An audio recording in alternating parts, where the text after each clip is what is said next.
Chapter 219. A Signature 3. For Eugene, he had spent these past few months with a singular focus on studying magic, even more than when he had first started learning magic. He reread the magic books kept within the Red Tower of Magic, even though he had already finished reading all of them a long time ago, while also working his way through Akron once again from the first floor to the top floor. He had even cajoled and threatened Melkith into lending him the rarer magic books that were kept in the White Tower of Magic. Seeing as he was so focused on this, it was only natural that rumors would start to spread. In fact, even if Eugene hadn't been so enthusiastic in his pursuit of magic, rumors would still have no choice but to start flying. It was because the name Eugene Lionheart was just that famous. Aside from being associated with the Lionheart clan, Eugene was the master of Akasha and the successor of the wise Sienna. With someone like Eugene already beginning to research his signature and preparing to rise to the ranks of an archwizard, it was only natural and inevitable that Eugene would become Aratha's Eye of the Storm. The very first person to come looking for him was Aratha's crown prince. Honian Abram, the crown prince who had been interested in Eugene since he first started studying in Arath, visited the Red Tower of Magic accompanied by Tremple Vizardo, the head of the court wizards division. Under the pretext of renting them out, Honian loaned Eugene several books from the royal palace's library of magic. The next person to come looking for Eugene was Herodis Usland, the Blue Tower Master. Since he was worried that, as someone who was not a member of the Red Tower of Magic, it would be rude of him to give advice and instruction to Lovelian's disciple, he had only come looking for Eugene after first seeking permission from Lovelian. Like Tremple, Herodis had heard the news that Eugene was conceiving his own signature and had come to give advice from an archwizard's point of view. The Green Tower Master Generic Osman hadn't come looking for Eugene. Perhaps it was because he had yet to shake off the humiliation and rage from losing that duel he had had with Eugene back then. From what Eugene had heard, it appeared that Generic had been cooped up on the top floor of the Green Tower of Magic ever since the day their duel had ended. It didn't really matter much to Eugene. He didn't know what kind of advice the Green Tower Master might be able to give from his perspective, but Eugene had already listened to advice from 3 Tower Masters and the head of the Court Wizards Division. Also, he had already seen the Green Tower Master's signature, Yggdrasil, and thanks to comprehending the previous level of the spell, the Divine Tree, through Akasha, Eugene was even able to cast the spell himself. If possible, you shouldn't visit Meridian Square, Melkith advised him. You also shouldn't go to any of the stores in town that have green letters or patterns on their signs. Why not? Eugene asked. Melkith scoffed. Are you really that ignorant? Meridian Square is the front yard of the Green Tower of Magic. The stores with green letters or patterns on their signboards are stores that support the Green Tower of Magic. So naturally, those stores are filled with wizards from the Green Tower of Magic. Eugene argued back. And why should I be so afraid as to avoid them? I'm not saying this because I am worried about you. No, I'm just worried about the wizards from the Green Tower of Magic who'll pointlessly pick a fight with you and get beaten up. It's already a pity and a shame that their tower master got beaten up and humiliated in public, but if they also get beaten up, they might just explode from the overwhelming shame and commit suicide. Eugene didn't ignore this advice that Melkith gave while clicking her tongue in feigned concern. In any case, Eugene didn't have any reason to go to Meridian Square or to any of the taverns, restaurants, or shops selling magical items in the city. But for this reason, it was convenient for Eugene that Christina and Anise had accompanied him here. As long as Christina was in charge of Mare, who had been begging him to be allowed to go to the restaurants in the city whenever they had free time, Eugene could comfortably concentrate on his ideas for a signature. But then there was the Black Tower Master. Balzac Ludbeth had sent several letters to the Red Tower of Magic and Eugene. While congratulating him on starting on climbing to the half-step before becoming an archwizard, his letter had also offered to provide whatever help Eugene needed if he wanted advice on designing his own signature. However, the Red Tower Master Lovelian had a deep hatred for black wizards, and Eugene was no different in this regard. While the world may have changed drastically over the past 300 years, and the position of black wizards had shifted drastically, to Eugene black wizards were just black wizards. Of course, having recently returned from visiting the Holy Empire, he could perhaps acknowledge the fact that the black wizards these days might actually be pretty decent guys. Eugene had even had the thought that Aratha's Black Tower of Magic in particular might be an extremely humane and sensible magic research facility compared to what he had seen in Uriz. Even so, black wizards were still black wizards. The fact that he wasn't cursing in their faces or trying to blindly kill them was already proof that Eugene was holding back a lot and that he had managed to adapt to this era in his own way. "You've finally made time for me," Balzac greeted Eugene with a smile. In the end, Eugene had still agreed to meet with the Black Tower Master. It was Lovelian, not Eugene, who had first given in to Balzac's fervent requests. While Lovelian might not like Balzac, he did respect the man. He might still hate all black wizards, but Lovelian had to admit that Balzac himself and the Black Tower of Magic that the man controlled hadn't caused any large problems. A fellow tower master and archwizard whose name would undoubtedly leave its mark in the continent's history, was sending them a letter every few days, so even Lovelian could no longer ignore him. So Lovelian subtly entreated Eugene to meet with the Black Tower Master, and Eugene also pretended to give in and accepted Balzac's invitation. "I was also curious about the Black Tower of Magic," Eugene replied as he looked up at the Black Tower of Magic. The Black Tower of Magic was located in a place that was considered remote, even if it was still within the capital city of Pentagon, and like its name, the tower appeared pitch black as if it had been carved out of obsidian. The square beneath the tower was also packed with black roses that were in full bloom, and the atmosphere of this whole place felt somber and dreary. "Those roses," Eugene pointed out. "Did you intentionally design them that color and plant them there?" Balzac readily admitted, "Yes, we did." Eugene gave his opinion. "Why did you do something like that?" "Aesthetically speaking, I don't think it looks all that good." "Honestly, they were planted to give off that impression," Balzac confessed. "This goes for me as well, but the wizards belonging to the Black Tower of Magic don't often attract friendly gazes from their surroundings, so instead of having to deal with such unfriendly looks, we would much rather avoid them altogether. So if we planted a lot of roses in that ominous color, people wouldn't come here as it would just ruin their mood. Or at least that's what we thought." Balzac looked around their surroundings with a grin. The square beneath the Black Tower of Magic was extremely crowded. Most of the people here were lovers having fun on dates. Although a flower garden with a variety of colors was common, a flower garden filled with nothing but black roses was rare in this world. As a result, the Black Square had inevitably become famous as a dating spot for lovers living in Arath. Balzac shrugged. "Although we couldn't have expected this to happen, I don't think it's all that bad. It's also quite enjoyable to look down on the black rose gardens from the tower." Could it be that he really hadn't predicted this? Eugene shot a glance at Balzac's grin, then looked up at the Black Tower of Magic once more. The only thing different was the color. The shape of the Black Tower of Magic wasn't that much different from the Red Tower of Magic or any of the other towers of magic. "Although I don't know what you might be expecting, the inside of the Black Tower of Magic won't be that much different from the Red Tower of Magic," Balzac revealed. "Naturally, that also means you won't find things like human corpses lying around." Eugene responded, "According to the rumors, the land that the Black Tower of Magic was built on was once a cemetery long ago.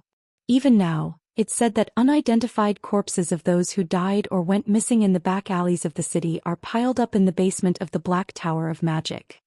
Arath is a developed country. As such a country, our security is exceptional, and magic has infiltrated our lives to such an extent that most daily activities are dependent on magic.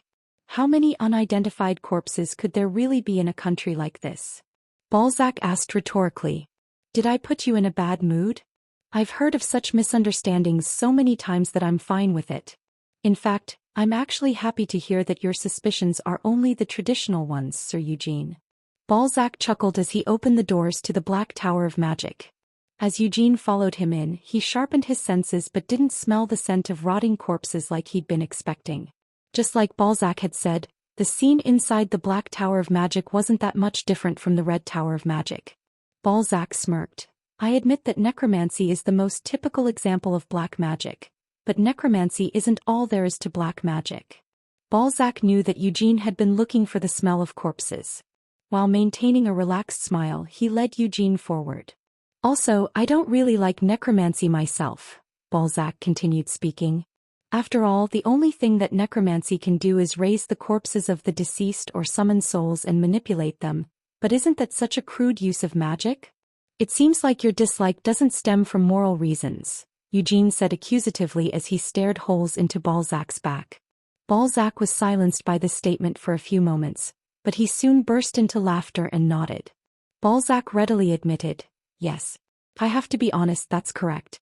I refrain from necromancy because the crude spells of necromancy simply don't appeal to me as a wizard. What fascinates me about black magic is the fact that by receiving power from a demon king whose existence is verifiably proven, you can achieve things that are beyond what is capable through ordinary magic. Just like divine magic, you can use spells that are almost miraculous by relying on a demon king for support. The Black Tower of Magic also had an elevator that was driven by magic. Balzac got into the elevator first and pressed the button for the top floor, while Eugene boarded the elevator just a step behind him. I might say this, but I don't look down on necromancy, Balzac added. While it doesn't suit my tastes in certain ways, necromancy is also an impressive field of magic. For example, Amelia Merwin, who is currently one of the 3 mages of incarceration like me, also happens to be a necromancer with extremely formidable abilities. The moment Amelia Merwin's name was mentioned, Eugene's lips twitched in disgust. That name was carved in a place deep within Eugene's heart. Amelia had trampled on Hamel's grave with her dirty feet and had even turned Hamel's corpse into a death knight. At that time, Eugene wasn't strong enough to kill Amelia. But what about now? Honestly speaking, he couldn't be sure of that. The presence that Amelia had given off in that underground tomb was so strong that even someone like Eugene had no choice but to be cautious. Black Tower Master, if you were to fight with Amelia Merwin, who would win? Eugene suddenly asked. The elevator arrived at the top floor. Once again, Balzac took the first step off the elevator. While walking down the black-carpeted hallway and leading Eugene to their destination, at this sudden question, Balzac turned to look back at Eugene. You really are asking me quite the unexpected question, Balzac observed. Isn't this the sort of question everyone likes to ask and think about? Eugene argued back. Balzac conceded, that might be the case, but they wouldn't ask the person directly involved. If someone were to ask me something like that, I would just feel happy and give them an honest reply, Eugene encouraged. If your answer was that you would have the upper hand, then of course that would be the case. But if we were to fight, I would lose to Amelia Merwin, Balzac admitted with a wry smile as he turned to face forward again. Eugene fired off more questions. Would you really lose? You're the Black Tower Master and Arch-Wizard of the 8th Circle, aren't you? I've even heard that before you became a Black Wizard, you were a genius wizard who had already been selected as the next master of the Blue Tower of Magic. A genius wizard, you say? Do you really think there is a wizard among the current Tower Masters who wasn't called something like that before they became Tower Masters? In the world of wizards, the word genius holds very little weight, Balzac stated deprecatingly. Both the question and the topic that Eugene had brought up were quite offensive. Perhaps deep down in his chest, annoyance and anger were stirring, but Balzac didn't show any sign of it. Balzac continued, just like me, Amelia Merwin is also a genius. On top of that, she and I are fundamentally different. What's the difference between you? Eugene inquired. Balzac explained, Edmund Codrith and I were originally wizards and we signed contracts with the Demon King of Incarceration for our personal goals. Almost all black wizards are created that way. They were all originally wizards, but they didn't think they'd be able to succeed in their goals as wizards, so they would sign a contract with demon folk. In order to pursue magic beyond all ordinary magic, they turned their gazes to becoming a black wizard. Balzac's office lay at the end of the corridor decked in black on the top floor of the Black Tower of Magic. The door was just a clean black door without any fancy trimmings. Without Balzac even reaching out to open it, the door opened by itself and welcomed Balzac and Eugene in. Long ago, when you told me that you were going to the desert, Sir Eugene, I warned you about Amelia Merwin, Balzac reminded him. She's special. Even before she made a contract with the Demon King of Incarceration, she was already an amazing black wizard. Amelia Merwin was also originally a wizard, but she's a unique individual who became a black wizard all by herself without making a contract. Do you know what that means? Amelia Merwin is a human being, but she was able to comprehend demonic power by herself without any contracts and refined it into her own dark power, enabling her to cast black magic, Balzac concluded. There was no way that Eugene wouldn't understand what this meant. Demonic power was an ominous power that originally only belonged to demon folk and demonic beasts. For humans to freely use demonic power, a contract with a demon folk was essential. However, in extremely rare cases among humans, A very small number of people would learn how to control demonic power all by themselves. Even 300 years ago there were a few such cases. Eugene was well aware of what these black wizards who were reborn this way could become. Such people would become the masters of a terrible and heinous fate. Although they were human, they did things no human would do, and even though they were born as humans, they essentially became something like a demon folk. As far as I'm aware, in this current era and in all of Helmuth, no one else was able to master demonic power and learn black magic all on their own like Amelia Merwin did. In other words, Amelia Merwin and I are different in terms of our capabilities in black magic. That is why the Demon King of Incarceration gives Amelia Merwin special treatment and offers her a lot of freedom, Balzac finally explained. Eugene had always thought of Amelia as someone very important, but this meant that she was an even bigger deal than he had first thought. Yet instead of panicking, hearing such news actually calmed Eugene's racing heart. If Amelia Merwin was just that strong and special, then there was no need for him to rush. He just needed to kill her once he was confident that he had made all the necessary preparations. I hope that you don't think my room is too humble. It's because I just don't like things that are too messy and disorderly, Balzac said as he casually changed the topic. Just like he had said, Balzac's office was so humble that it was hard to believe that this was the office of a tower master. No, rather than humble, it would be better to describe it as empty. Other than a large desk and chair, as well as a couch to receive guests, there were no bookshelves or magic tools of unknown purposes that should have been common in a room like this. I think it's rather neat and tidy, Eugene complimented. Please don't just stand there and take a seat. What would you like to drink? Balzac offered. Just tea is fine. It doesn't matter what kind. After hearing Eugene's reply, Balzac flicked his finger. Then something like a small puppet rose up from the shadow beneath the sofa. A few moments later, the shadow puppet climbed onto the table, took out a large teapot and cups from inside its body, and started setting them down on the table. It's just an ordinary familiar, Balzac assured him. Does it really make the tea in its own body? Eugene asked in disbelief. Balzac laughed. Of course not. The shadows in the Black Tower of Magic are all connected. Once I've sent an order to the kitchens downstairs, the food or drinks are sent back up through the shadows. Although he listened to this explanation, Eugene still didn't want to drink the tea that had emerged from the shadow puppet's body. As such, Eugene just placed the teacup in front of him and stared silently at Balzac. Even with the blatant stare weighing down on him, Balzac leisurely asked with his teacup hanging off his finger, "How is the conception of your signature going?" "The conception is done and now I'm building up the formula," Eugene reported. "It might not be easy to connect all the fundamental formulas of your signature, but that step is actually the most enjoyable part of concocting your own signature," Balzac informed him. The creation of a spell was like solving a formula with a predetermined answer. One could either disassemble the formulas of other spells and insert them into one's own as needed, or one could start by creating the formula from scratch all by themselves. Whichever way they chose, it would be a success once the answer they eventually came to was able to trigger a phenomenon. If it was a spell deserving the title of a signature, then the answer that one decided upon should be able to trigger an unbelievable and seemingly impossible fantasy. Though Eugene had already decided on how the phenomenon would manifest and what actually would happen, creating a formula that satisfied the why and how of how such a spell manifests was a task complicated enough to make his head explode.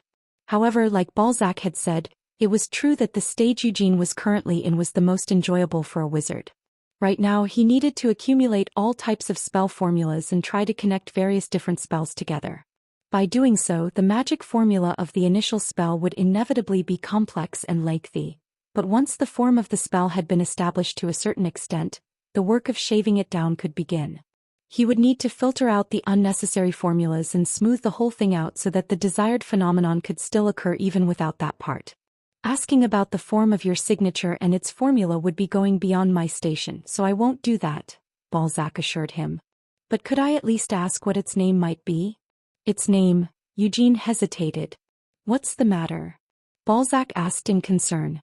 Eugene finally admitted, I still haven't decided yet. This was a lie. It had already been decided, but Eugene felt embarrassed about revealing the name before it was completed. Also, as with most such creation processes, the result he was imagining would be forced to change little by little as he compromised with reality. In Eugene's opinion, the name that he had decided on now was made with the assumption that it would resemble what he had imagined when he first conceived his signature. But what if he was forced to compromise the looks midway? What if he had to change courses because something wasn't working? Then the name he had decided on wouldn't suit the inevitable outcome. So if Eugene told someone his signature's name in advance, wouldn't it be very embarrassing later on? Such thoughts were why he had yet to tell the name to even Lovelian and Melkith. But he had unintentionally ended up revealing the name to Mare, and as soon as Mare had heard it, she had clapped her hands and said, "It's better than Dragon Burst." "What is the name of your signature, Black Tower Master?" Eugene asked eventually. "It's Blind," Balzac easily revealed. The name was simple and sounded nice. Eugene guessed, "Does it cover up people's eyes?" "It's similar, but I can't really go into details. Though if you were willing to tell me about the signature that you're currently conceiving, Sir Eugene, I'd also be happy to tell you what kind of spell blind is," Balzac offered in exchange. "My signature hasn't been completed yet, but Black Tower Master, your blind must already be completed, right? So wouldn't you lose out if we were to exchange information with each other?" Eugene asked cautiously. Balzac dismissed his concerns. "That doesn't matter. Even if you know what my signature is, it's still hard to deal with it. Although that's pretty much the case with all the other archwizards' signatures as well." Balzac might be saying this in a casual tone as if he was only joking, but his words were full of the pride of an archwizard. Eugene was curious to see just what could make Balzac show such confidence in his signature, but he still didn't want to reveal his own unfinished signature to Balzac, who was contracted to the Demon King of Incarceration. "First, let's start with this," Balzac said as he raised his hand. At his gesture, the shadow cast on the floor wriggled and rose up. Eugene stared at the old notebooks and other books the shadow had strewn across Balzac's desk. All of the books appeared to have been personally handwritten instead of printed. "What are all these?" Eugene asked. "They're from before I became a black wizard," Balzac revealed. "This is the research material that I used for the signature that I came up with when I was selected as the next Tower Master for the Blue Tower of Magic." Balzac said this casually as if it wasn't significant, but if he was telling the truth, then those old notes held an astronomical value. Balzac may not have been an archwizard of the 8th Circle at that time, but those were still the research notes of a top-level wizard on the verge of becoming an archwizard who had devoted his life to reaching his ideal magic. If this was placed in Aratha's black market as an auction item, it was obvious that an absurd amount of money would start moving. "Are you really going to give this to me?" Eugene asked in shock. "Since it's all research that I've since discarded, it doesn't matter to me. Also, Sir Eugene, it's not like you would have any intention of trying to imitate the signature that I designed from this research material, right?" Balzac pushed the research notes over to Eugene with a smile.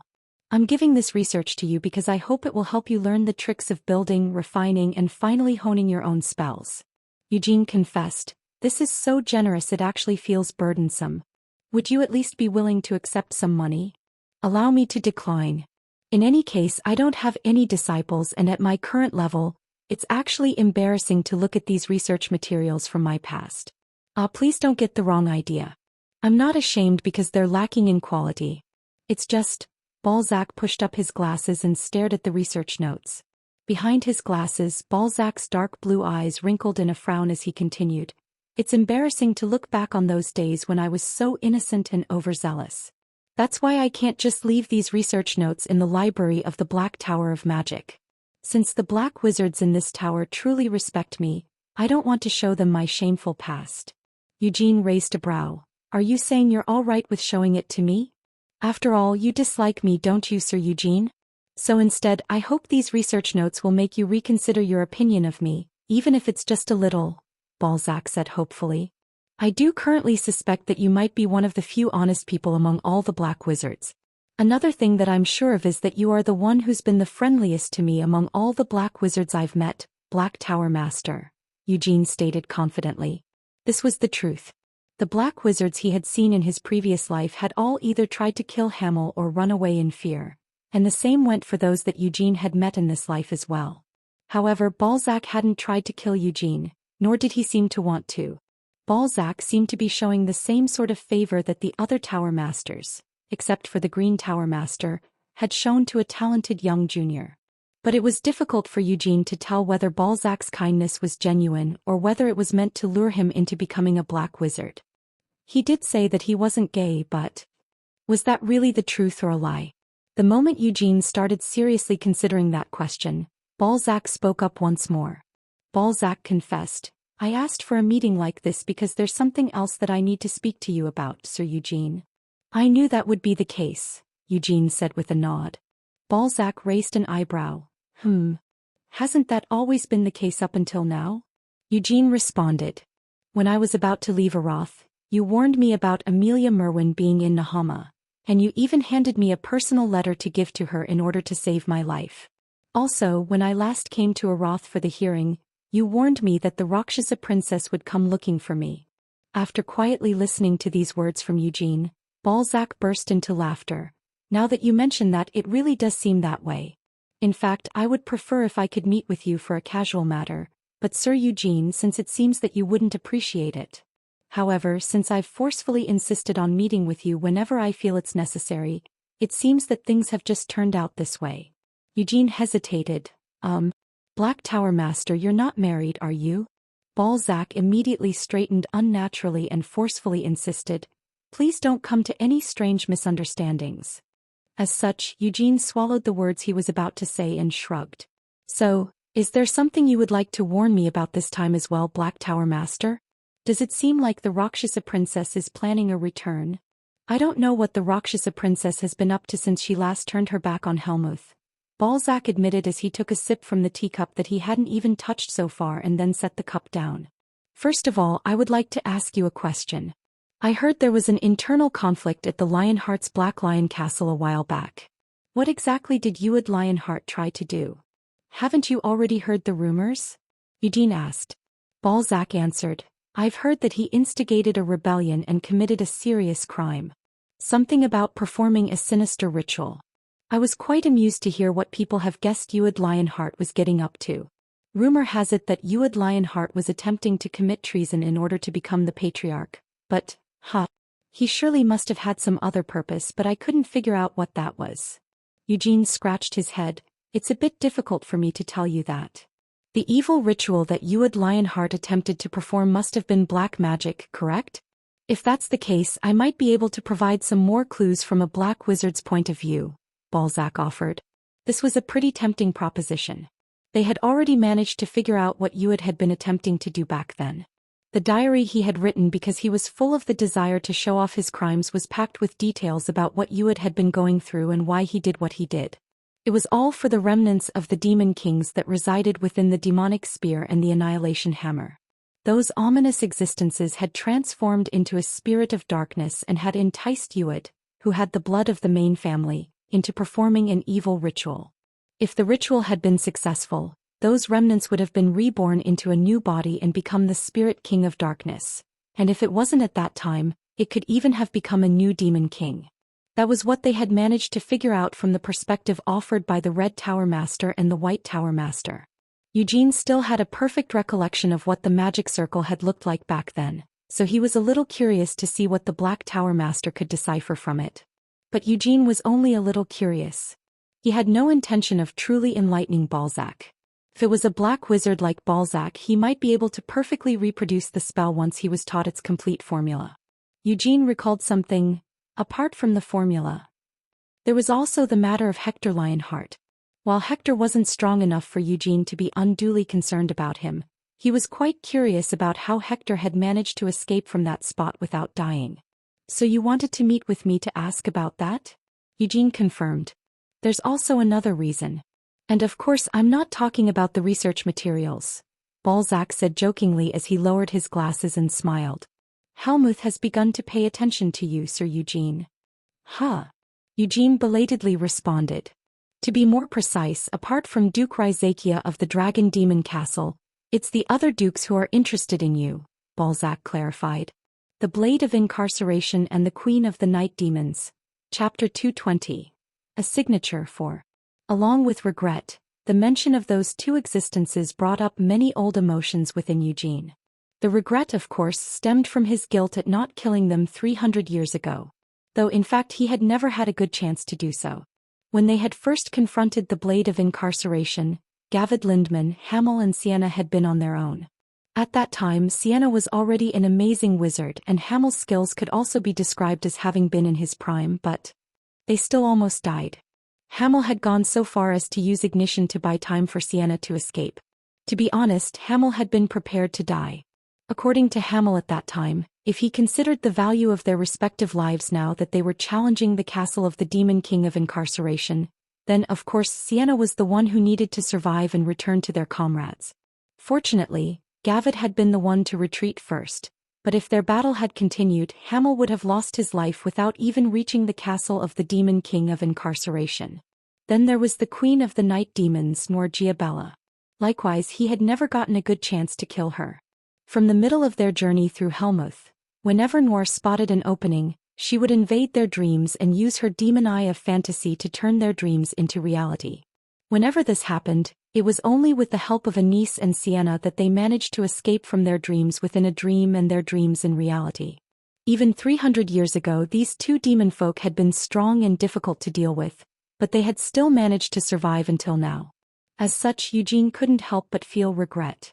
If the Hamel from 300 years ago had just been stronger, he could have killed Noor Giabella and Gavid Lindman. "You're saying I've drawn their attention," Eugene murmured. Currently, Eugene wasn't just feeling regret. He was also feeling some concern. And there was part of him that thought this was inevitable. 300 years ago, Hamel was weaker than Gavid Lindman. He had never been in a fight with Noor Giabella, but honestly speaking, it would have been impossible for the Hamel in his prime to fight with and defeat the Queen of the Night Demons all by himself. Even Iris had become stronger by training herself over these past 300 years. In an empire of demon folk ruled by the demon kings, Eugene was well aware of just how much the demon folk valued rank. For more than 300 years now, Gavid and Noir had been sitting in their positions as dukes, reigning over the heads of countless demon folk.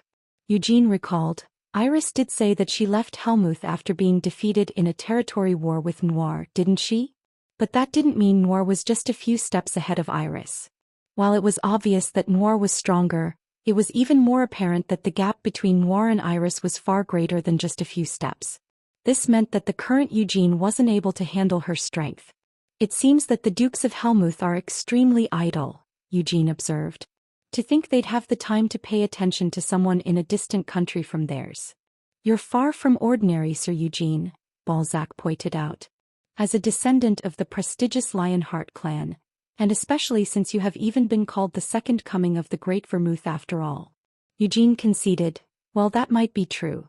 Unfortunately, it's not like we can do anything about those rumors. The problem is that the Dukes aren't just paying attention to you because of the rumors alone, Sir Eugene," Balzac warned as he stared at Eugene through narrowed eyes. "The Dukes are aware that you have been acknowledged by the Holy Sword." Instead of replying immediately to these words, Eugene searched his memory. Had there been any occasions where he pulled out the Holy Sword in public? No, there weren't any. He had never once pulled it out in the rainforest of Samar. It was only when Ued had attempted that ritual at the Black Lion Castle that Eugene was forced to draw the Holy Sword. Afterward, he had to prove to the Inquisitors that he was the new master of the Holy Sword. Then came the Fount of Light. The reason I'm saying this isn't to confirm whether or not you really are the master of the Holy Sword. I don't really have much interest in that. However, since I honestly do favor you, Sir Eugene, I felt that I just needed to give you a warning." After silently exchanging looks with Eugene, Balzac continued speaking. "In fact, you can't really call this a warning. If the two dukes really were to make a move, how could we even stop them? Also, if they wished to meet with you, Sir Eugene, how would you be able to avoid them?" Eugene posed a question back. "Could they really be intending to kill me?" Balzac assured him, "As long as the Demon King of Incarceration hasn't changed his mind about preserving the peace, the Dukes won't be able to do anything to kill you, Sir Eugene. However, isn't it a burden just to be noticed by existences such as theirs?" "That might be true, but it's not like I can do anything to avoid it. If I really didn't want to draw any attention, I would need to lie down and pretend to be dead, but I have no desire to do so," Eugene declared firmly. In Eugene's opinion, it was only a matter of time before this occurred. Although if they hadn't found out that he was the master of the Holy Sword and thus the hero, the Dukes who lived far away in Helmuth wouldn't have been so quick to notice him. By the way, just how did they find out? Eugene asked.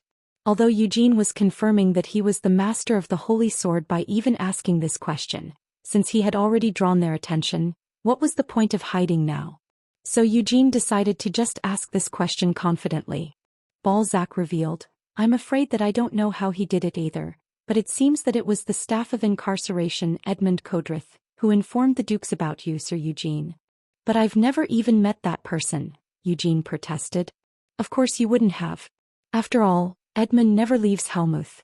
However, the facts are that Edmund truly is the one who informed the dukes about you, Sir Eugene, and as a result, the attention of the dukes has now been drawn to you, Balzac said with a wry smile. As Balzac was one of incarceration's 3 mages, he was also a member of Loyalty, a secret group with ties to Helmuth's 3 dukes. Having become the Black Tower Master of Arath, he was unable to attend Loyalty's regular gatherings, but he still occasionally exchanged letters with his fellow Black Wizard, Edmond Codrith. However, in Balzac's opinion, such a relationship wasn't close enough to be called a friendship. To put it bluntly, it was more of a business relationship than camaraderie between fellow partners. While their relationship was by no means casual, if you wanted something from the other party, you would need to pay for it. As such, Edmond didn't ask Balzac for much information regarding Eugene. Even now, after having leaked the information that news about Eugene had been brought up during Loyalty's regular meeting, Edmond hadn't asked Balzac for anything in return. Balzac knew the reason for this. It was because he had no interest in what had been discussed at the meeting of the Loyalty. Nevertheless, Edmond had still bothered to inform him in advance about the contents of the meeting because he knew that Balzac had already established a relationship with Eugene during his earlier stay in Arath, and Edmond wished to intentionally spill this information. Have you sold them any information about me? Eugene asked bluntly. Balzac pointed out, it's not like I really have any information to sell, no? And if you did? Eugene countered. Balzac paused. I'd have to consider the question at that time, but from my point of view, I don't really have any desires or expectations for the price Edmond would be willing to pay for such information. Moreover, my interests and expectations are actually greater of you, Sir Eugene. You really are quite a strange person, Eugene rudely commented. Although I have quite the fondness and curiosity regarding your exploits, Sir Eugene, it isn't purely out of such fondness and curiosity that I would be willing to reject such a deal should Edmond offer one, Balzac admitted. To a certain extent, my greed would factor into such a decision. Eugene repeated, your greed. I'm afraid I'm not quite willing to reveal the desires I harbor deep within my heart. What I can say for certain is that I have often warned you, Sir Eugene, and shown you such favor is not just because I approve of you, Balzac said with a smile as he took another sip of his tea. Eugene couldn't read the emotions hidden behind those calm eyes, but he could sense that Balzac was only hovering on the edges of Helmuth's true power center. Well, if that wasn't the case, then he wouldn't have had any reason to return to Arath and become the Black Tower Master. Eugene was lost in thought for a few moments. Balzac seemed to have his own goals, and because of that he had chosen to warn Eugene about the danger approaching him several times now. At least for now, the current Balzac was not Eugene's enemy. Eugene changed the subject. Earlier, you asked about the internal conflict that took place at the Black Lion Castle, didn't you? Eugene didn't go so far as to show Balzac the spell formula. Instead, he told Balzac what Hewitt had been hoping to do and what he had done. He abbreviated anything that didn't need to be said, so the whole story didn't take very long. Ha! Balzac, who had been silent throughout Eugene's story, suddenly gasped. To think that they attempted to reconstruct the soul and create a new body. Although it's regarded as a taboo in the world of magic, many black wizards have pursued those goals as the direction of their research. Eugene asked, does that also go for you, Sir Balzac? Balzac shook his head. It's not a topic that interests me all that much. In the end, reconstruction of the soul is transforming your soul into something else, and creating a new body requires replacing the vessel you have lived in ever since you were born. In other words, it changes the very essence of who you are, doesn't it? I have no desire for such magic. After answering the question, Balzac was silent for a few moments. The more he focused, the more furrowed Balzac's eyebrows grew. Eventually, Balzac resumed speaking. So the remnants of the Demon Kings were the ones who motivated and manipulated Hewitt Lionheart. That certainly seems reasonable. After all, the demonic spear and the annihilation hammer that the Lionhearts have inherited were once the favored weapons of their respective demon kings. I also think that it is possible that those remnants naturally transformed into a spirit of darkness. After all, primal spirits aren't that much different from mana, and they can transform depending on their environments. Balzac's opinion was the same as Lovelian and Melkith. Without personally seeing the spell circle that Uid had drawn and inferring from what Eugene had managed to piece together, it was obvious that Balzac couldn't help but come up with such a response. "It's surprising that Hector Lionheart managed to escape," Balzac muttered. It might have been because of Eugene's subconscious emphasis, but Balzac was also interested in Hector's escape. Though in fact it couldn't be helped. After carefully examining the forest, Lovelian and Melkith hadn't been able to come up with any guesses as to how Hector had managed to escape. The same was true for Inquisitor Adorex, who was the one who had figured out that Hector had managed to escape in the first place. He had been able to see through Hector's escape, but he hadn't figured out the method. "You said he had a rare artifact on him, but do you remember what kind of artifact it was?" Balzac asked.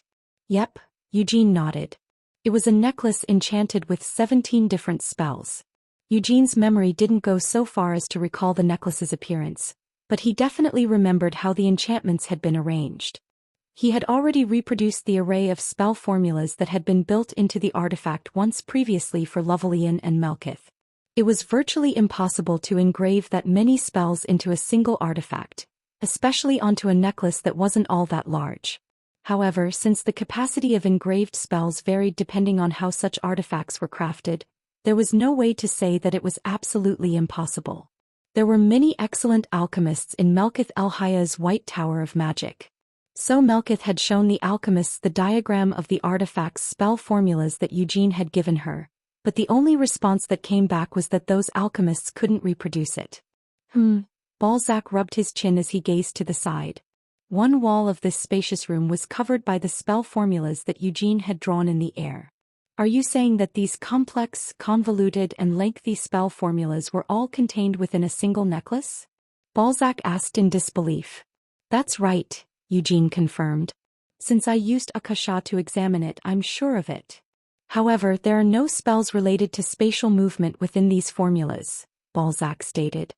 "That's why it's so curious. In the first place, setting aside blink, is it even possible for humans to use ultra-long distance teleportation magic? Even if that is possible, just how could they have embedded such a spell into the artifact?" asked Eugene, revealing the source of his confusion. Lovelian and Melkith shared a similar opinion to him. Even an archwizard would need to use a warp gate to travel long distances, as it was impossible to warp one's body when casting the spell yourself. However, in a forest shaking from the conflict between the Moonlight Sword and Dark Power, Hector evaded all their eyes and successfully escaped. If Hector had been an amazing wizard, this might have been possible on his own, but from what Eugene had sensed when he fought Hector, Hector wasn't a wizard. "How interesting," Balzac, who had been examining the formulas for quite some time, suddenly burst into laughter. "Well now, Sir Eugene, I'm just speaking from an archwizard's point of view. But no matter how amazing of a wizard you are, it's impossible to achieve such long-range teleportation. The warp gates can manage such long-range teleportation because the connection between the two gates fixes the coordinates. However, it's impossible to do that when personally casting warp. The only thing in this world that could allow such a teleportation is a dragon's teleport." "I already know that," Eugene said. "Of course you do. But that means Hector didn't escape through teleportation," Balzac concluded. Eugene frowned. "What does that mean?" Balzac teased. "Didn't the Inquisitor who was there already tell you the answer? There was indeed a long-distance teleport without going through a gate. But the Inquisitor wouldn't have been able to explain the precise spell Hector used to escape, and that's only natural. So while it's true that Hector may have attempted to escape by using a spatial movement spell, that wasn't really a teleportation." As he said all this, Balzac blatantly stared at Eugene's frustrated expression as if he had found it interesting. When Eugene couldn't stand it any longer and was about to say something, Balzac suddenly struck. "Hector is dead," he declared. Eugene gaped. "Huh. Although I'm not sure what kind of fight was taking place there, Hector didn't actually manage to escape. Even the artifact he possessed wasn't able to protect Hector," explained Balzac. By this point even Eugene could guess what Balzac was trying to say. Eugene's expression grew cold as he considered the implications. Balzac finally clarified, Hector's body died but his soul remained intact. Normally his soul would have left this plane, but if he happened to be bound by contract, then the ownership of his soul would fall to the master who created the contract, not himself. A demon folk? Eugene guessed. It could also be a black wizard, Balzac corrected with a laugh. Either way it seems that someone from Helmuth instigated Hector. Such teleportation is possible if the target is only a soul instead of a body. And if that soul was subject to a contract, the master of the contract could summon it from anywhere in the world. Though I can't actually say for certain without having seen the scene myself, but after looking at the diagram of this artifact I am sure of it. What do you mean by that? Eugene demanded. Sir Eugene, Helmuth's skill in magical artifice is beyond your imagination. I admit that the alchemists of the White Tower of Magic are excellent craftsmen, but in terms of technique rather than alchemy, they fall short compared to Helmuth, Balzac stated confidently. Eugene listened silently. It's a pity for the dwarves who are forced to labor in the mining district of the Dragon Demon Castle, but as they are the property of Duke Raizakia, it can't be helped. Yet even setting them aside, Helmuth is the country with the largest numbers of dwarves on the continent, Balzac reminded Eugene. If the handicraft skill of the dexterous dwarven artisans were combined with Helmuth's techniques, it would indeed be possible to create an artifact with such a compact design. Eugene asked, do you have any guesses about who might be involved? Balzac shrugged. Helmuth has many demon folk as well as black wizards. It's hard to point out who exactly it could have been. Also, wasn't Hector Lionheart previously an honorary knight of the Royal Knights of Ruhr, the White Fangs? Originally Ruhr strictly prohibited all demon folk and inhabitants of Helmuth from entering their country, but ever since 5 years ago they had opened their gates and numerous demon folk had entered Ruhr. Therefore it was a high possibility that one of those demon folk had contacted Hector and signed a contract with him. I can't be certain of this, but if Hector saw the spell formula drawn by Ued Lionheart, he may have informed his owner about the ritual once his soul was harvested, Balzac warned Eugene. Eugene silently absorbed this information. Of course, those spell formulas use the characteristics of the remnants of the demon kings, as well as their new form of a spirit of darkness, so it shouldn't be possible to reproduce it exactly, but it might still be possible to imitate the ritual if they follow the basic foundation of the spell circle, Balzac hypothesized. I don't really care about that, Eugene said as a corner of his mouth twisted in a smirk before folding his arms together. As you just said, without the remnants of the demon kings or a spirit of darkness, the spell formulas won't function properly. Even if they do take the basic outline and imitate it, it can't be any more dangerous than reviving the remnants of the demon kings. That's true, Balzac agreed. Since we don't know who Hector's master is and we don't have any guesses, him getting his hands on the spell formula and what he intends to do with it isn't any of my business. If he ends up blocking my way or pissing me off, I can just slice his throat open then, Eugene said menacingly. Don't you need any more help from me? Balzac asked as he tilted his head to the side with a faint smile. Sir Eugene, if you would be willing to share with me the spell formulas you saw, I might be able to guess how those spells might be imitated with black magic. Also, since I have an established status in Helmuth, I may also be able to help you search for Hector's master. That sounds like quite the generous offer, Black Tower Master, but as it happens the ones who I most suspect of being Hector's master are the 3 mages of incarceration. Of course you're also included in these suspicions, Black Tower Master. You might be telling me all these things now, but all of this could actually be a tactic you have devised to avoid suspicion, right? Eugene accused suspiciously. Balzac was taken aback. Are you really accusing me? I might just be overthinking it, but in any case I still need to be careful. I can't really call you a good black wizard, Black Tower Master, but I still think of you as a decent black wizard. However, even so, I have no intention of completely trusting you and cooperating together with you, Eugene said as he stood up from the sofa. By the way, Black Tower Master, just because I rejected your offer, you wouldn't say something like I'm no longer allowed to take these research notes, would you? Please take them, Balzac insisted. As expected, you truly are the most decent person I have seen among all black wizards, Eugene complimented with a smile as he opened his cloak. After he had finished storing the research books within, he bowed his head to Balzac and continued speaking. Thank you again for the warning. In fact, even after receiving this warning, I might not be able to do anything to prepare for it, but I'll still try to be cautious. Can I ask you one more question? Balzac asked with a curious tilt of his head as he got up to see Eugene off. What's the difference between the most decent black wizard and a good black wizard? It's the difference between a human and a corpse. Huh. According to my standards, the only good back wizards are dead back wizards, Eugene stated seriously. And liches aren't included in the category of dead black wizards. Liches are fucking bastards who need to be torn limb from limb. In his previous life, Hamel was killed by a lich. That was why Eugene hated liches. Though he hated all undead. While being killed by a lich had already pissed him off, this hatred was also because Hamel's corpse had been turned into a death knight. There's no need to see me off, Eugene said as he strode towards the window. By the time Balzac, who had been momentarily lost in thought due to Eugene's words, belatedly came to his senses and turned to look at the window, Eugene had already thrown the window wide open and climbed onto the windowsill. I'll see you again sometime in the future, but hopefully not too soon. And if we don't end up meeting again, that's fine with me as well.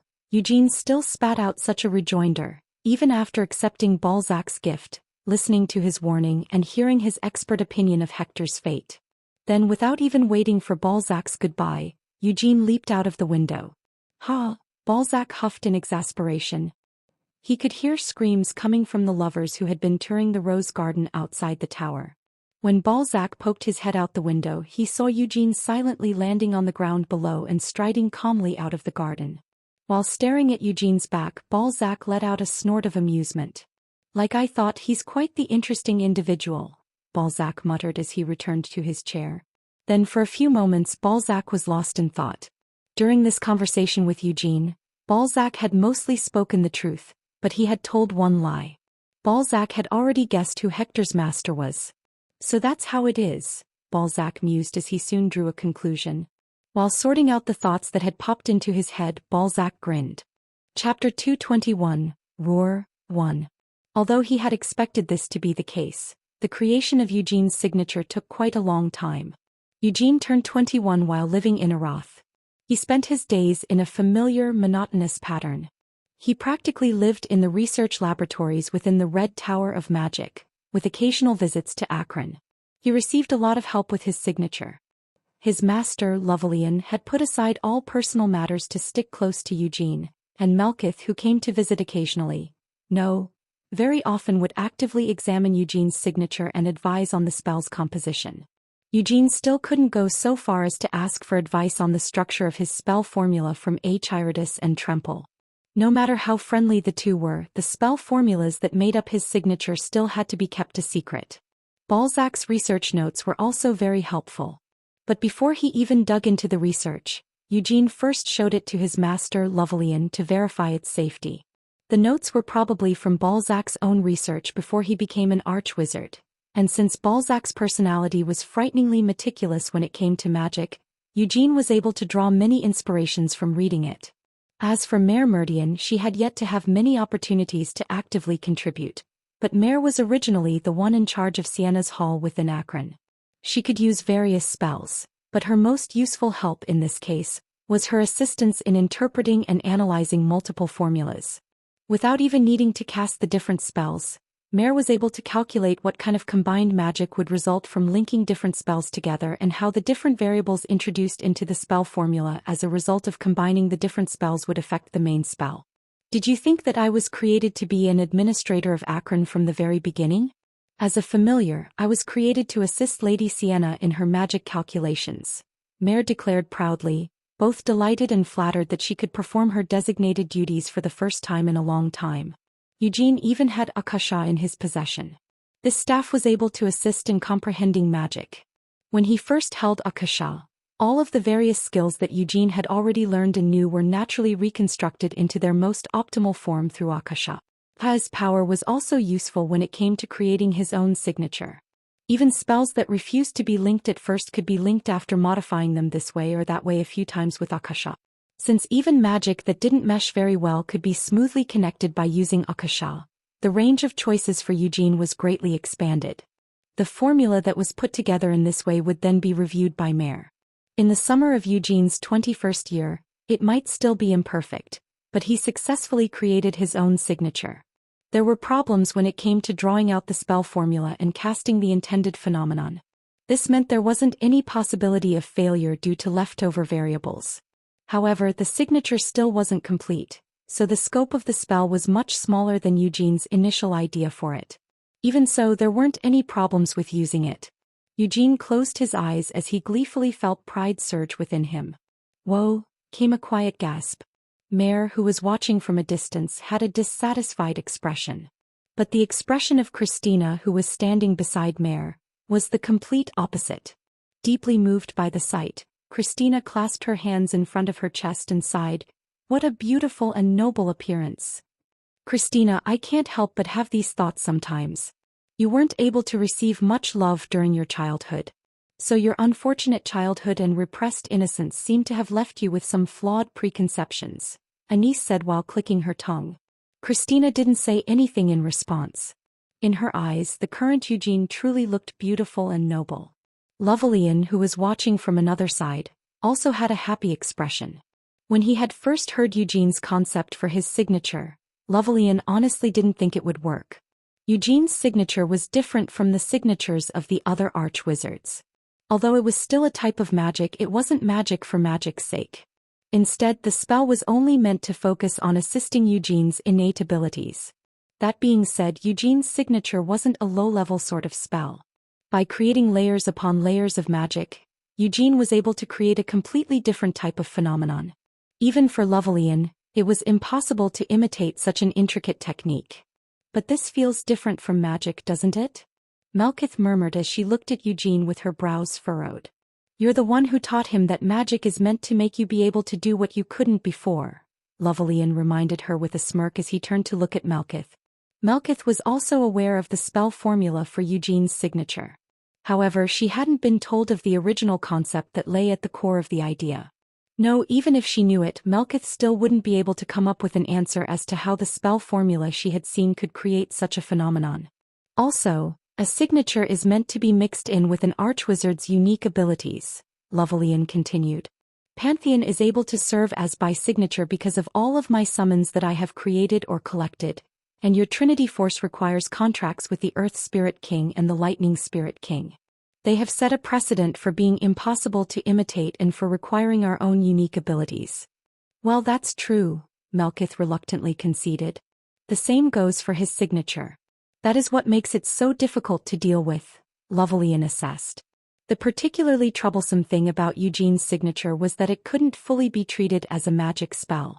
Since it was meant to assist Eugene, its power would continue to grow according to Eugene's own limits. This meant there was no guarantee that what you managed to figure out about the spell now would be the same when you next saw it.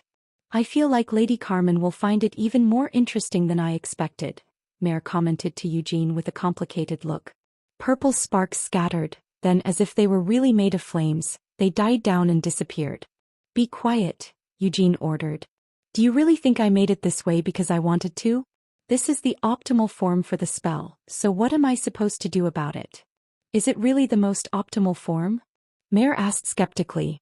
"If you really wanted to do it, I feel like it would be possible to find other forms for it." You're trying to accuse me of something strange, aren't you? It's not like this form is really anything special, no? When you consider it in terms of magic, just how many spells are there that have a similar form to this?" Eugene stubbornly insisted. Mare shrugged. "That might be the case, but you have already set a precedent in the past." Eugene snapped. "Be quiet, Mare. My name is not Mare," Mare huffed. "It's Mare Meridian. By making fun of my name like that, Sir Eugene, you just want to draw attention to your bizarre naming sense, right? If you keep that up, I really will kill you, Mare Meridian." "Really, how childish."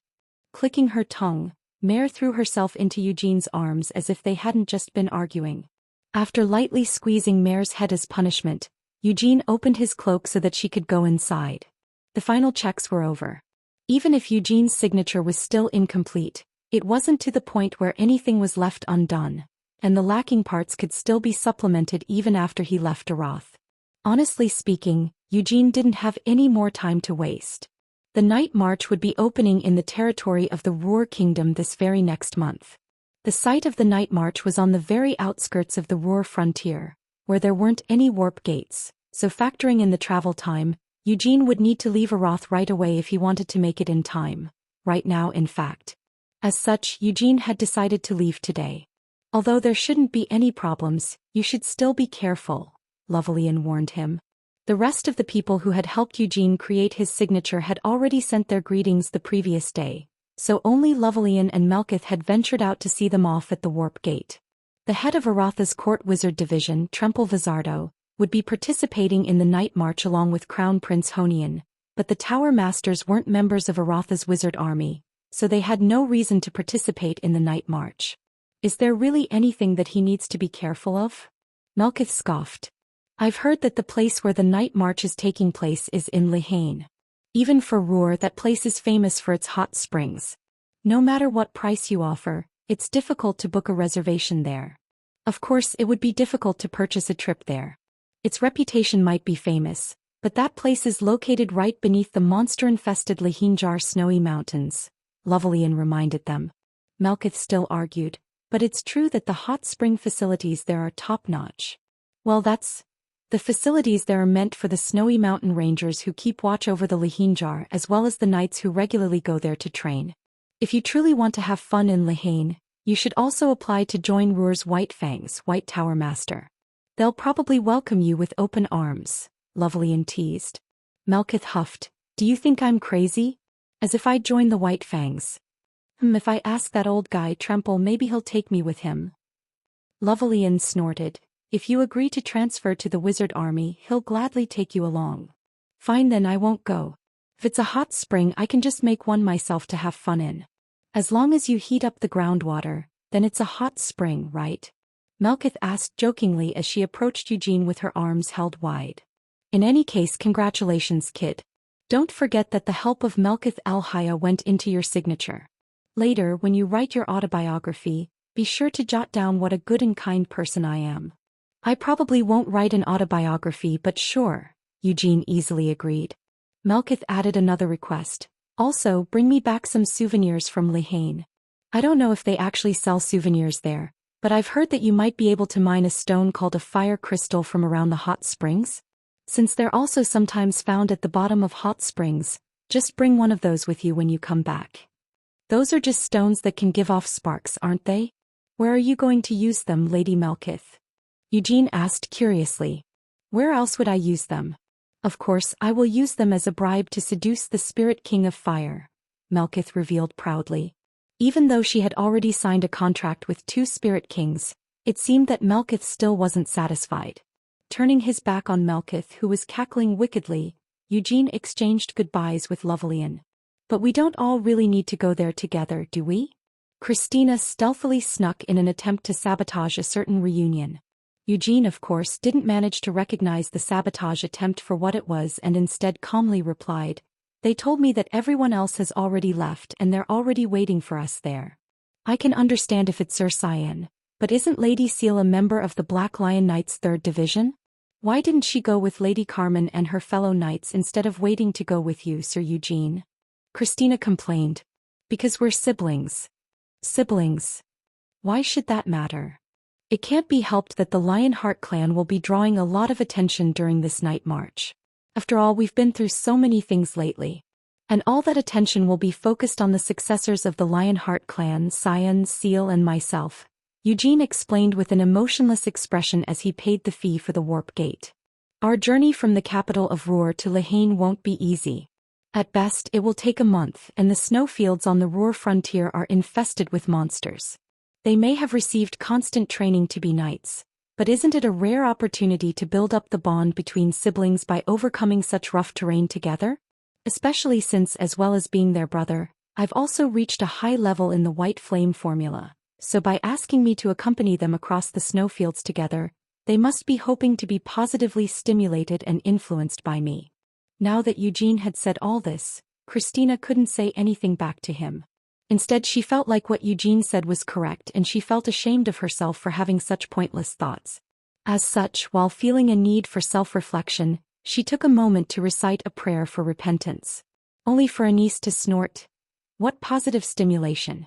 I don't know about that young Master Cyan, but that cunning bitch, Seal's insistence on traveling together with Hamel must definitely be full of her own greedy desires. Christina was too stunned to respond. Christina, if you're having trouble dealing with that chick, then just leave it to me, your sister, Anise offered. I'll fix those bad habits of hers so that she won't think to do anything so cunning again. It's all right, you don't need to do that, Christina hesitantly declined. Although Christina couldn't help but feel tempted, she still didn't want to make such a request of Anise. Don't we need to change clothes before we go? Mare stuck her head out from under Eugene's cloak and asked. The kingdom of Ruhr is a place where it's winter all year round. I didn't ask, but Lady Ancilla sent me some new winter clothes. Do you want to see them, Sir Eugene? I've already changed into them. What's there to even look at that? Eugene scoffed. You showed them to me as soon as you received them and also once yesterday. Truthfully speaking, even I have to admit that I look cute in my fur-lined coat. Don't you think it's cute no matter how often you've seen it? Mare argued. Christina couldn't deny those words, but the way Mare's face looked back up at her with a smug and challenging smile was really annoying. Eugene shook his head as he pulled on Mare's cheeks. Don't pinch my cheeks, Mare complained. So, Sir Eugene, are you going to change clothes? Eugene rejected her persuasion. I'm fine. After all, this cloak is meant to be worn in winter. Mare turned to Christina. How about you, Lady Christina? Christina also waved her off. My robes also have a function to protect from the cold. Really now? Mare huffed. How can you all be like this? Do you really only wear clothes to keep yourself from getting cold? It's also a lot of fun to wear new clothes you've never worn before. As long as they're warm when it's cold and cool and easy to move around in when it's hot, any clothes are fine, Eugene grumbled. Anise also agreed. This little familiar is so spoiled because she's never had to wander around Helmuth. However, Christina could somewhat agree with Mare, and she felt a slight impulse to try Mare's idea. Come to think of it, until now she had yet to wear anything other than a nun's habit or a priest's robes. Ahem. This robe will keep out the cold, but it won't be able to protect me from the flying snow. So I think it should be all right for me to buy at least one set of coats. As Christina finished convincing herself like this, she walked through the warp gate. While following behind Krasitna, Eugene recalled his memories of Molen. This wasn't Eugene's first time in the northern snowfields. To enter Helmuth, one needed to cross these snowfields. At that time, because most of the northern land had been occupied by demon folk and demonic beasts, while not as much as Helmuth, these frozen lands had been filled with a hellish amount of demonic beasts and demon folk. Molen had been enraged by the state of these snowfields. Although he and the Buyur tribe that he had been born and raised in had never once been to these northernmost snowfields where the ancestors of their tribe were once based, the Buyur tribe had always called themselves the Children of the North, Children of the Snowfields. Even if the snowfields that Hamel and the others had walked across 300 years ago weren't the territory of the Buyur tribe, that land was still the snowfields of the constant blizzards. Molen used a great hammer and an axe as his weapons. Whenever Molen struck with his hammer, an avalanche was raised, and when he swung his axe, even a blizzard could be split in two. Whenever such ferociously barbaric attacks were directed at the demon folk and demonic beasts, none of Molen's enemies were left with intact corpses, either being crushed or exploded, staining the snowfields with their various colors of blood. The blizzards never stopped. The snow poured down in a perpetual shower. So even if these mangled corpses were strewn about and the entire snowfield was stained in blood, after a while, all the corpses and the blood-stained land would return to a pure white state once more. Molen had loved these snowfields. There's also the heated river, Eugene recalled. A heated river flowed near the territory of the Buyur tribe. When Anise had first told them about the Fount of Light 300 years ago, Molen had also spoken about that heated river. At that, Hamel and Sienna hadn't believed Molen's claims and had just laughed at them. How could there be an entire river that was steaming hot? Especially since the Buyur tribe lived in the northernmost part of the continent, where it snowed heavily. They had thought that it was ridiculous for there to be a heated river in a land where it was so cold that even a normal river would have frozen over and stopped flowing. But Eugene now knew, it was actually a hot spring. Molen hadn't been lying. For a kingdom founded in the middle of these snowfields, the hot springs had become a famous tourist attraction for the kingdom of Ruhr. Once this war is over, we can all go there together. At that time I will be the chieftain of the Buyur tribe. If I ask them to keep the river empty for my friends, Our tribe members will gladly give up the opportunity for us. Back then Molen had said this with a broad smile. However, that promise hadn't come true. The war came to an unsatisfactory conclusion and Hamel had died. So it was impossible for everyone to go to the heated river together. But Molen had still become the chieftain of the Buyur tribe, and he had founded a kingdom that now bore his name. So Molen ended up being the most successful of all of us. Eugene marveled with a wry smile as he passed through the warp gate. Sienna may have received a lot of acclaim while serving as a tower master in Arath, but she was still fatally wounded when Vermouth had attacked her for unknown reasons. After that she was crushed by Raizakia's attack and had to be sealed within the World Tree. Anise had tried to retire by going on a pilgrimage, but in her very final moments, she was overtaken by a whim and took her own life. Her body was unable to receive its eternal rest and was instead used as a sacrifice so that Eurus could raise the next candidate for sainthood. Vermouth had served as an Archduke of Kiel and founded the Lionheart clan, one of the most prestigious lineages on the continent. However, Vermouth also couldn't find a place to rest in his later years and instead disappeared after faking his death. However, Molen had lived happily for a very, very long time. This was a widely known fact. He had founded the kingdom of Ruhr in the snow fields that had once been stomped on by Helmuth. He rallied the Countess refugees who had lost their own countries and took them in as subjects of his kingdom. In the 300 years since its founding, the kingdom of Ruhr had become the most powerful country in the north. It alone exerted more influence than the entire Anti-Demon Alliance, a coalition of the small and medium-sized countries near Helmuth. The kingdom of Ruhr had been able to show such drastic growth because the brave Molen that stood behind Ruhr had last been seen 100 years ago. After founding the kingdom and serving as its king for the next 50 years, he had passed the throne to his son, but Molen hadn't chosen to live in seclusion and had kept a watch over the kingdom of Ruhr as its former king. However, even Molen had suddenly disappeared about 100 years ago. Eugene cursed, "These bastards are really all the same." Molen went into seclusion, Sienna also went into seclusion, and Anise went on a pilgrimage. Everyone just disappeared suddenly without properly revealing where they were going. Then there's that bastard Vermouth who's pretending to be dead. Eugene raised his hand to look at the scene in front of him. He had already passed through the warp gate, but the temperature hadn't changed drastically. Instead, the air actually felt quite warm. The capital of the kingdom of Ruhr was called Hemilon. Mare cried out cheerfully as she looked up at Eugene from inside his cloak. "You knew that as well, right, Sir Eugene?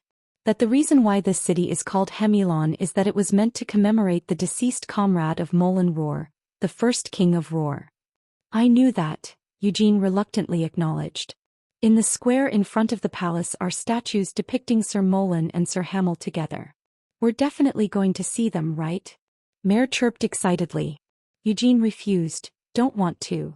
"Why don't you want to go?" Mare complained. "It's said that they're so well made that they look magnificent." "I think it would feel weird seeing them," Eugene admitted. Christina hesitantly spoke up. "I really want to see them, but..." Inside her head, Anise giggled and said, "I've seen them once, but I recommend not looking at them too closely." "Why is that, sister?" Christina asked her silently. Anise explained, "Molen was a bit too aggrieved about his deceased comrade." "How should I describe the statue of Hamel that stood there?" "It might be a statue of Hamel, but it doesn't really look like Hamel. They made it a lot more noble looking. Just like my statues in Euras." "More noble looking, you say?" "I'm not sure I get what you mean by that." Molen commissioned and erected a statue of the moment when Hamel died.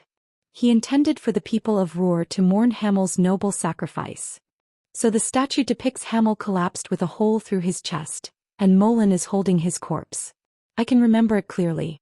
After retrieving Hamel's corpse from the demon king of incarceration, Molen's appearance as he carried Hamel's body in his arms. While recalling the distant past, Anise let out a sad laugh. Eugene might not be able to hear the conversation between Christina and Anise, but he meant it when he said that he didn't want to go and take a look at the statue in that square. The reason for it was simple. If he saw it, he might end up feeling depressed and unable to hold back his tears, and Eugene didn't want to show such an appearance to Anise. "Still, Sir Eugene, wouldn't it be better to look at it at least once?" Christina cautiously suggested to Eugene. But at the moment when Eugene was about to open his mouth and reply, "Eugene."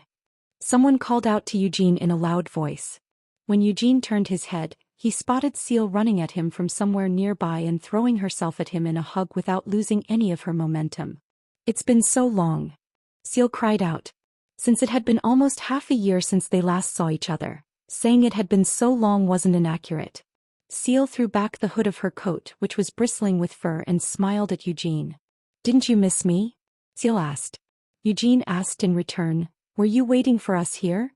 You're the one who said that you'd be arriving today. That's why brother and I came out early to meet you," Seal explained with a bright smile while also exchanging a side glance with Christina. "Christina, wouldn't it be better for you to change places with me?" a niece whispered to her like a demon on her shoulder. Christina's lips just twitched silently,